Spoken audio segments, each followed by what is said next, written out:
Ang titulo ng aming dula ay kung kaya mo, kaya ko rin. Maraming klase ng dula. May komedya, may hilakan, at mayroon din tungkol sa iba't ibang klase ng lugar o pag-uugali ng tao. Ang tawag sa huli ay sainete. Dito sa aking istorya ay mauunawaan natin na maraming kulay ang buhay, di lamang puti, pula, o bughaw. Ibig sabihin, may lungkot at may saya. Meron ding mabait na tao at hindi mabait. Kaya ako sariling pintor ng ating libre. Pwede natin tulayan ang anong kulay ating gugustuhin. Sabi nga sa isang kasabihan, tayo ang driver ng ating mga sarili. Kung saan rin pilit ang malibera ng sasakyan, doon ka mapupunta. Umpisahan namin ang kwentong ito sa pamamagitan ng pagpapakilala sa mga tauhan. Trizel, ang maganda, masipag, ngunit suplada. Cherry, mayaman, kaya maepal. Joy, ang maganda at matakaw, pero tamad. Adrian, ang mayabang, kasi matalino. Ako naman. Selby, sa pangambog at matalino. Areto. Kim, ang tagapagtanggol, referee ng lahat. Risha, ang pinakatahimik, pero sera. Charles, ang sakitin. Uumpisa natin ang tulang ito sa isang klase sa unang akbang ng mataas na paaralan ng Blue Ridge Christian Academy sa may Boni Serrano, Quezon City. Sa umaga, sa kanilang kwarto, habang hindi pa dumarating ang lahat ng estudyante, ay may natatalo na sa mga nauna.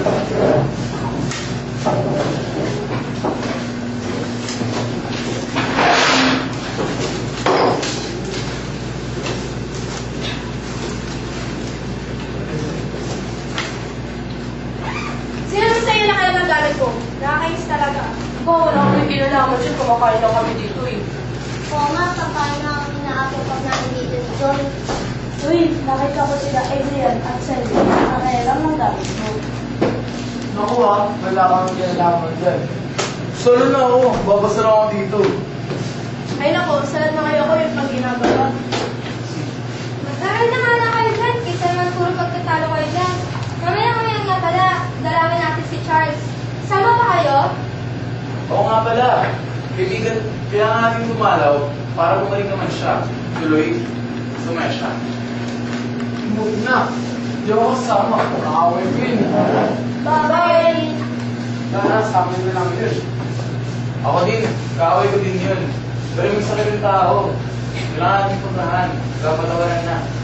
Oo nga, maliit na bagay lang naman yung pinagtalunan niyo eh. Wala na yun oh.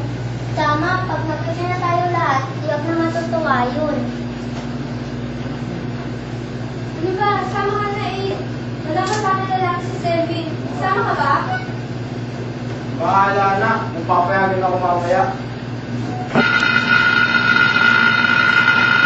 Ring, ring, ring. Tapos na ang klase at nagupihan na ang lahat. Kanya-kanyang paalaman na sa pamagitan ng servo. Yung iba ay sumama sa mga sundo. At yung iba ay umangal sa dalaman.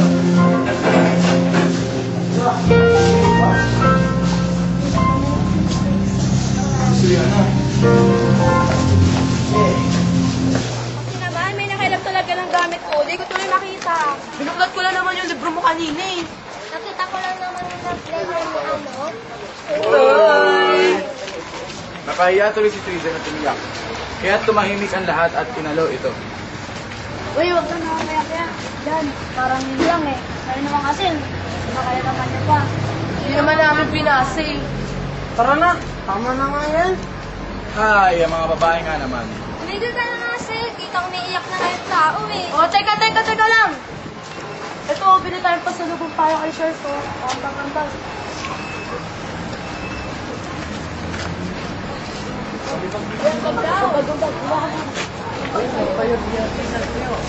Uy! Magkano ba? Magkano po yung saging? 1,000.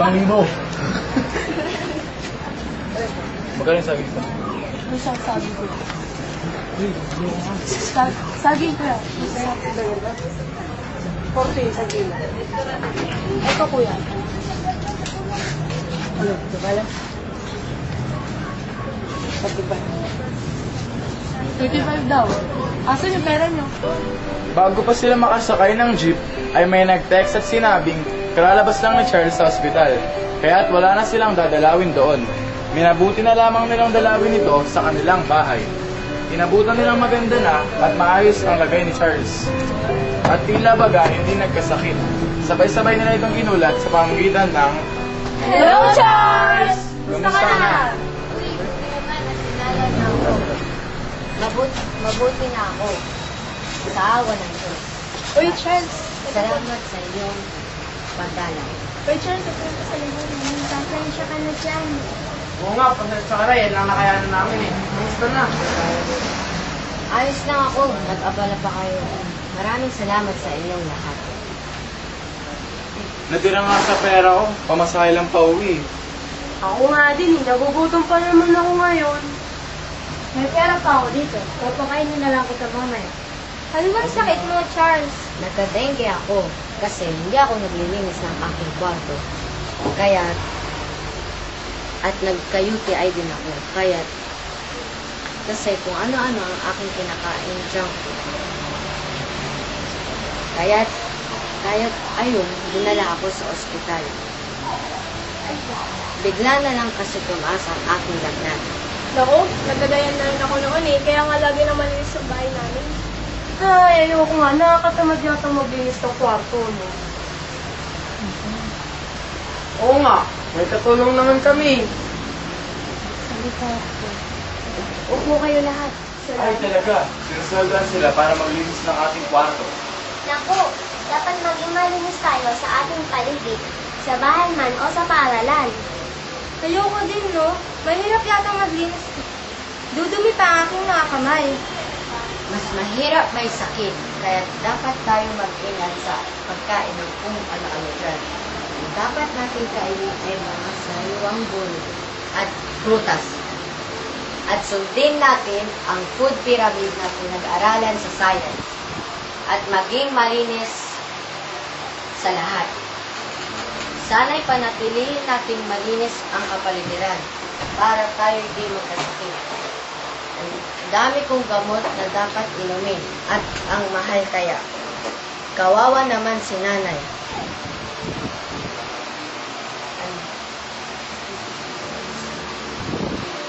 Masisira ang budget dahil sa akin. Tama ka, Charles.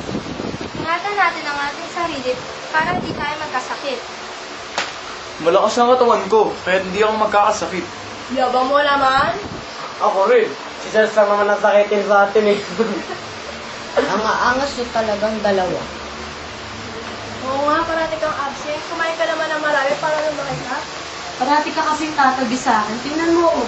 Malusog. Bakit ako? Marami akong tumatabi sa'yo. Bakit ako lumulusog? Siguro, marami kang gulatis sa tiyan.